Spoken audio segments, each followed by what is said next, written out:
Mutaso dan Allah, musasunan Allah, mutaso dan Allah. Kai sanni da zuwan magana mun sha alfarma, tafi ka ga dan uwanka ai shine dama.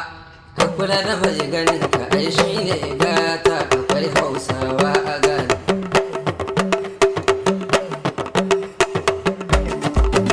Musasunan Allah, mutaso dan Allah, musasunan Allah, mutaso dan Allah.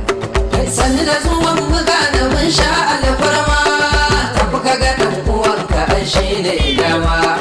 Ka kula da mai ganin ka ai shine gata, akwai Hausawa a gani, akwai Hausawa a gani, akwai Hausawa a gani, akwai Hausawa a gani, tun Hausawan garin akwai Hausawa a gani, akwai Hausawa kusa, akwai Hausawa na nesa, akwai Hausawa a gani. Babban maganar yan uwan mu ne Hausawa akwai Hausawa a Ghana, akwai Akara, akwai kuma Sidikira Leka a Ghana, akwai Hausawa a Ghana, akwai manya a Ghana, sannan yara a Ghana, akwai Hausawa a Ghana, akwai mata a Ghana, sannan da maza a Ghana, akwai Hausawa a Ghana. Suna da mutunci, suna da girmama bako a Ghana, akwai Hausawa a Ghana. Suna da karamci, suna da mai son zancen su Ghana, akwai Hausawa a Ghana.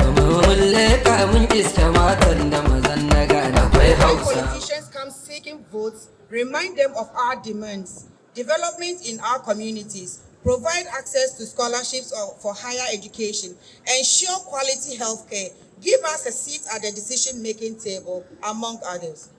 Mara shehu ya halafaka ba wai Ghana kadai ba, duniya gaba dai babu shugaba mai yawan hakuri irin ka Maulana. Samun shugaba mai yawan hakuri irin ka Maulana.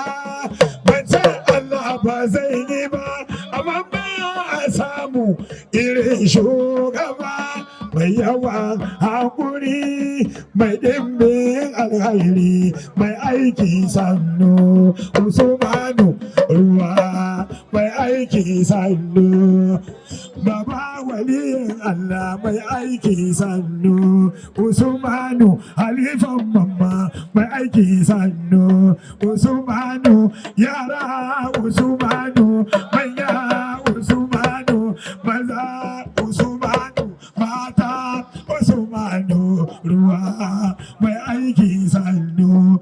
Usmanu waliyin Allah mai aiki sannu. Usmanu halifan mamma mai aiki sannu.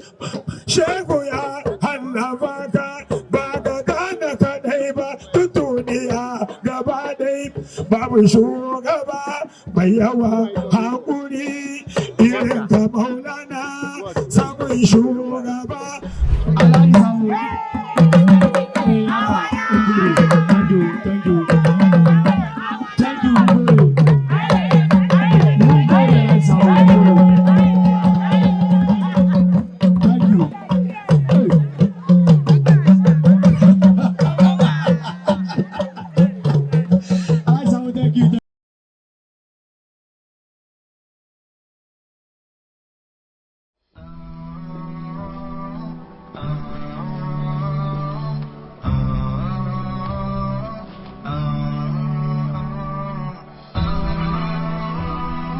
HAFIZ TV, unique every day.